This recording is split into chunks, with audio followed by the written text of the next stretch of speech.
Il y a quelques minutes, le professeur Didier Raoult, qui dirige l'Institut hospitalier universitaire de Marseille, Méditerranée Infectiologie, vient de dire que les Chinois avaient mis en évidence que le virus était sensible à la chloroquine. Ça répond in vitro à tous les coups. Donc on le savait. On savait déjà que ça agissait sur le SARS-CoV. Il y a des années, on l'avait vu, ils ont fait du repositioning, c'est-à-dire qu'ils ont pris d'anciennes molécules qui présentent aucun risque et ils les ont testées sur le virus. Et ça fonctionne à la chloroquine. Donc il le dit lui-même dans une vidéo qui titre fin de partie.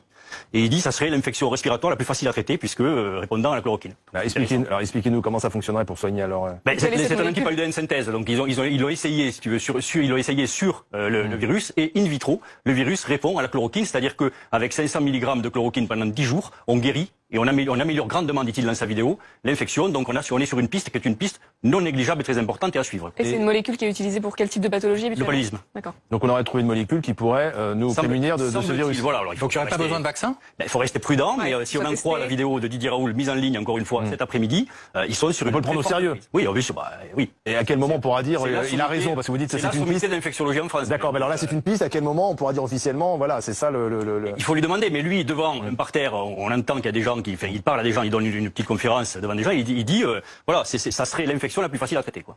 Un scoop de dernière minute, une nouvelle très importante. Les Chinois, qui sont ceux qui vont le plus vite, qui sont les plus pragmatiques, plutôt que de chercher un vaccin ou une nouvelle molécule qui soigne le coronavirus, on fait ce qu'on appelle du repositioning, c'est-à-dire tester les molécules qui sont anciennes, qui sont connues, qui sont sans problème de toxicité, pour les tester contre leur nouveau virus.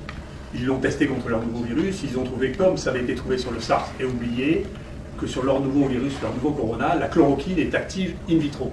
J'avais été interviewé par la télévision chinoise, on m'a demandé le conseil que je donnais aux Chinois et ce que j'attendais des Chinois, que je considère comme les meilleures équipes de virologie au monde. Je leur ai dit, j'espère que très très vite, les Chinois nous donneront les résultats d'une première étude sur l'efficacité de la chloroquine sur les coronavirus, et ça vient de sortir. Donc c'est efficace sur les coronavirus, avec 500 mg de chloroquine par jour, pendant 10 jours. Il y a une amélioration spectaculaire et c'est recommandé pour tous les cas cliniquement positifs d'infection dans le coronavirus chinois. Donc c'est un excellent nouvelle, c'est probablement l'infection respiratoire la plus facile à traiter de tout, la moins et donc c'est pas la peine de s'exciter, il faut travailler, c'est pas la peine de s'exciter, de promettre les vaccins dans 10 ans, il faut travailler, voir les molécules potentiellement actives et qui sont immédiatement disponibles sur le marché. La seule chose que je vous dis, faites attention, il y aura bientôt plus de chloroquine dans les pharmacies. On est en train de voir un renversement de la puissance scientifique, technologique et intellectuelle vers l'Extrême-Orient. N'empêche que c'est les Chinois qui font la science actuellement pour les virus, en particulier pour celle-là.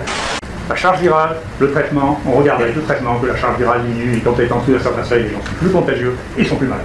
Donc la proportion de tests qui est faite par million d'habitants, vous voyez où est la France. On a pris une stratégie qui n'est pas la stratégie du reste du monde technologique, d'accord, qui est très basse. C'est de très peu tester. Depuis le début, pour des multiples raisons, l'idée que ça devait se faire dans les centres de référence, alors que c'est de la PCR banale que tout le monde est capable de faire. La question, c'est l'organisation de ça.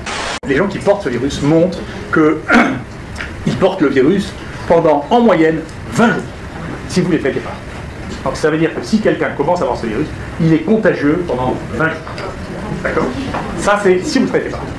Et puis, vous voyez que il y a eu des publications préliminaires des Chinois sur l'efficacité de la chloroquine à des doses plus importantes et probablement moins faciles à maîtriser que ce qu'on utilise nous, qui est 500 mg 2 fois, parce que nous, on utilise 600 mg dans la journée d'hydroxychloroquine, c'est-à-dire le plaquenil.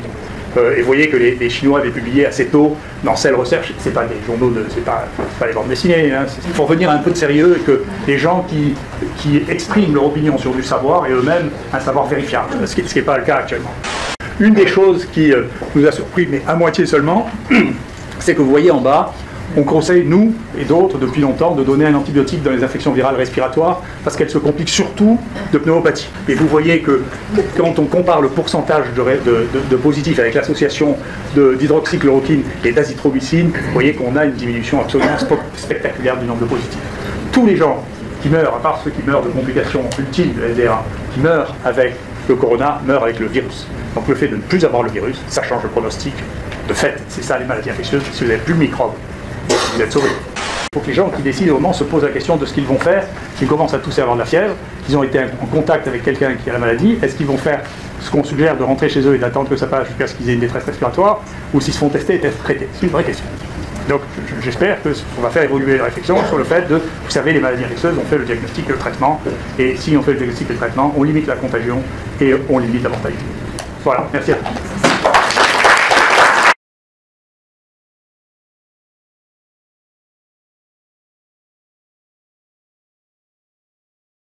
Je vous invite à ouvrir l'oreille sur ce qu'il dit à l'instant. C'est en vidéo et j'espère qu'il y a encore quelqu'un qui... Là, il y a quelqu'un qui me menace tous les 2 jours, la nuit, de tous les mots, parce qu'en me menaçant de tous les mots, si je ne retire pas le fait que j'ai dit que la chloroquine est efficace. Ça, c'est intéressant. Donc j'ai porté plainte, on va voir qui c'est, ça m'aime pas tellement. Et puis, on a, quand même, pour la première fois de ma vie, il y a eu sur Facebook, où ça avait été rapporté, il y a marqué fake news, c'était quelqu'un du Monde qui avait décidé que ce que je disais en rapportant ce qu'avaient publié les Chinois. C'est les Décodex qui ont mis cet article fake news. Et effectivement, ici, on peut lire sur cette capture les recommandations de Décodex du Monde. Le Monde, ça appartient à Xavier Niel, qui a financé une partie de la campagne électorale à Macron. Alors, conclusion, partiellement fausse, cette publication contient des informations à la fois vraies et fausses, ou simplement incomplètes. Dans certains cas, les informations sont trompeuses. Merci le Décodex. Écoutez la suite. C'était pas vrai. Et ça même, il y avait eu fake news pendant 36 heures sur le ministère de la Santé, sur ce que moi je dis. Nous allons écouter maintenant Martin Hirsch sur Europe 1. Vous en profiterez pour aller voir sa fiche sur Wikipédia et vous vous rendrez compte que c'est absolument pas le bon interlocuteur pour parler de la chloroquine. Tous les spécialistes que j'ai vus hier disent la chloroquine, à chaque fois qu'il y a un nouveau virus, il y a un type pour raconter que ça va marcher. Il se trouve que la chloroquine marche très bien dans une éprouvette et elle n'a jamais marché chez un être vivant. Donc il nous dit clairement que c'est de la daube.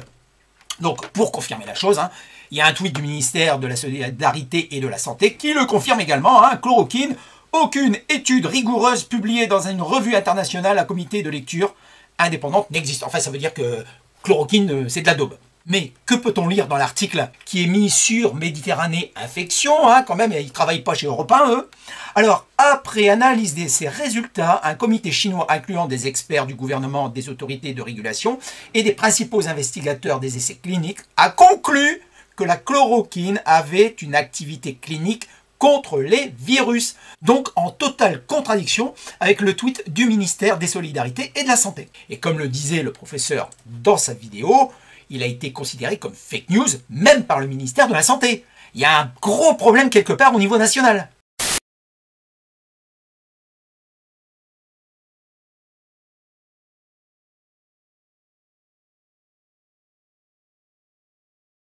Je vous laisse également un article sur Marianne où DJ Roux s'exprime, notamment sur ce qui lui est arrivé avec son ministère de rattachement. Il dit, le site du ministère de la Santé a alors affiché que je propageais des fake news, et il le dit. Et 2 semaines après, le ministère me demandait de rentrer dans le conseil scientifique dédié au coronavirus. La chloroquine pourrait-elle devenir un traitement contre le coronavirus ? Ce médicament est habituellement prescrit aux personnes voyageant dans une zone infestée par le parasite du paludisme. Le professeur Didier Raoult a dévoilé des premiers essais cliniques positifs à Marseille. Pour lui, la chloroquine est un médicament connu. Les effets secondaires seraient dérisoires par rapport aux effets positifs. La chloroquine, c'est un médicament qu'on utilise depuis très longtemps pour les bactéries intracellulaires qui se multiplient dans les cellules comme les virus. Donc on l'utilise depuis 30 ans. On avait écrit avec mon collaborateur Jean-Marc Rollin que la chloroquine était probablement un médicament d'avenir dans les infections virales il y a 10 ans de ça. Cependant, certains médecins ne sont pas encore convaincus. Il ne semble pas, pour l'instant, que ce mécanisme d'action soit suffisamment élucidé pour que l'on puisse envisager un traitement curatif dans de brefs délais.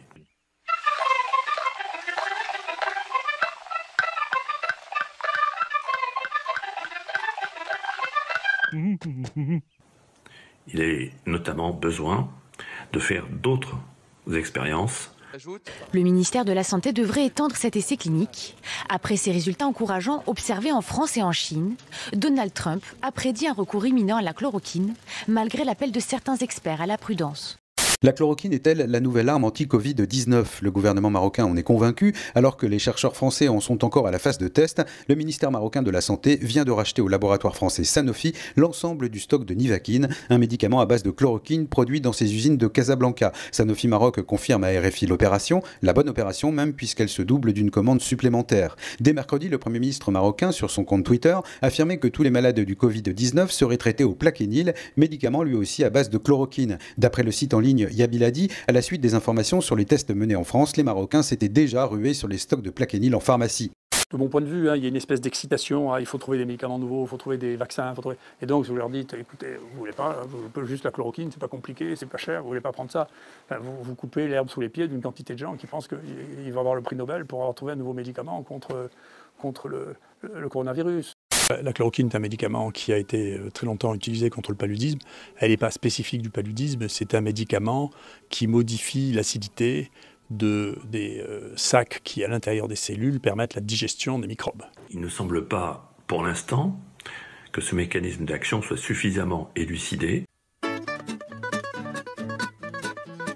Donc sur les virus corona, ça a été évalué déjà sur le virus du SARS, où ça marche.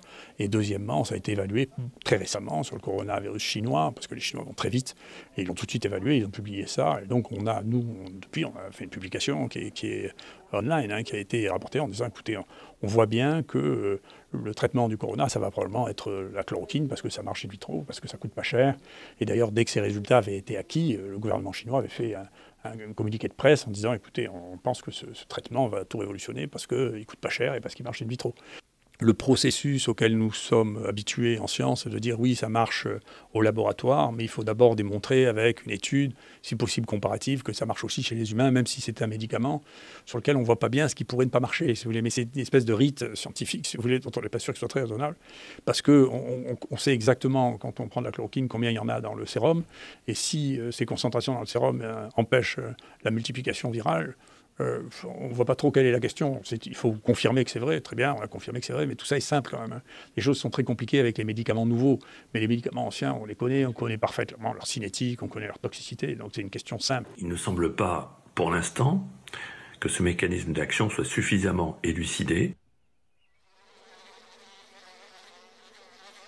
Nous, on a identifié ça très rapidement parce que, d'abord, si vous voulez, par exemple, plus de difficultés à être lucide là-dessus, mais globalement, on est la meilleure équipe au monde en maladies infectieuses et la meilleure équipe au monde en termes de recherche à Marseille et la meilleure équipe au monde en termes de recherche en anti-infectieux et en antibiotiques. Donc, c'est pas étonnant, on suit ça en permanence, on regarde ce qui se passe. Encore une fois, la chloroquine, ça c'est une dernière étape, mais nous, ça fait au moins 10 ans qu'on montre les travaux qui sont exposés sur la chloroquine parce que nous ne courons pas après la mode, mais on fait de la recherche très basique, si vous voulez. Et donc, les gens abandonnent, si vous voulez, les molécules anciennes en pensant que c'est que des molécules nouvelles et mises en place synthétiquement qui vont répondre au problème. Et 9 fois sur 10, ce n'est pas le cas. Donc, actuellement, c'est ce qu'on voit, c'est que beaucoup de grandes évolutions scientifiques sont basées sur des choses qui sont basées sur l'empirisme, l'observation, et pas sur des déductions moléculaires. Donc, c'est très important. Et du coup, nous, on connaît cette histoire de la chloroquine depuis 10 ans. C'est un médicament, quoi. C'est comme un antibiotique. Voilà, vous avez un antibiotique des virus, il ne faut pas chercher midi à 14h. C'est l'antibiotique des virus, point.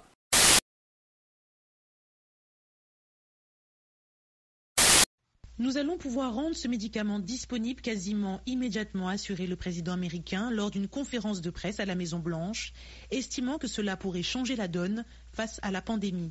Il ajoute que ce traitement avait déjà été approuvé par l'organisme fédéral qui supervise la commercialisation des médicaments aux États-Unis, la FDA, Food and Drug Administration, grâce à un processus très raccourci. Donc nous allons pouvoir rendre ce médicament disponible sur ordonnance, a-t-il précisé. Pour que l'on puisse envisager un traitement curatif dans de brefs délais. Je vais juste dire un mot, parce que Jérôme Salomon a parlé d'hydroxychloroquine, ce médicament, même si les données sont préliminaires, il y a quand même des données solides en Chine, des études préliminaires en France. C'est le seul médicament aujourd'hui qui est disponible pour les malades. Malheureusement, la pharmacie centrale des hôpitaux a annoncé aujourd'hui que c'était en rupture de stock totale, que les stocks avaient été pillés. C'est lamentable. Et on a pillé. Oui, les armoires ont été dévalisées. C'est les mails qu'on a reçus aujourd'hui. Donc où ça a été volé, pillé? Je ne sais pas, dans les différentes stocks des pharmacies hospitalières. Et malheureusement... Vous avez dit que donc ça fonctionne, ce médicament? Ça fonctionne. Il y a des données préliminaires qui disent que c'est encourageant, que ça fonctionne probablement. Je suis très prudent parce qu'il n'y a pas beaucoup de cas, mais enfin, il y a des données avec des études virologiques qui semblent montrer que c'est vrai. Les autorités chinoises ont communiqué en disant qu'ils avaient une confirmation avec un rassemblement d'experts chinois autour de ça. Je ne dis pas que c'est le médicament miracle, mais on nous a annoncé des médicaments antiviraux super. Il y en a le Caletra, maintenant on nous a dit qu'il ne marchait pas. D'autres qui doivent venir d'autres laboratoires pharmaceutiques, on peut pas les avoir aujourd'hui. Donc on n'a rien d'autre.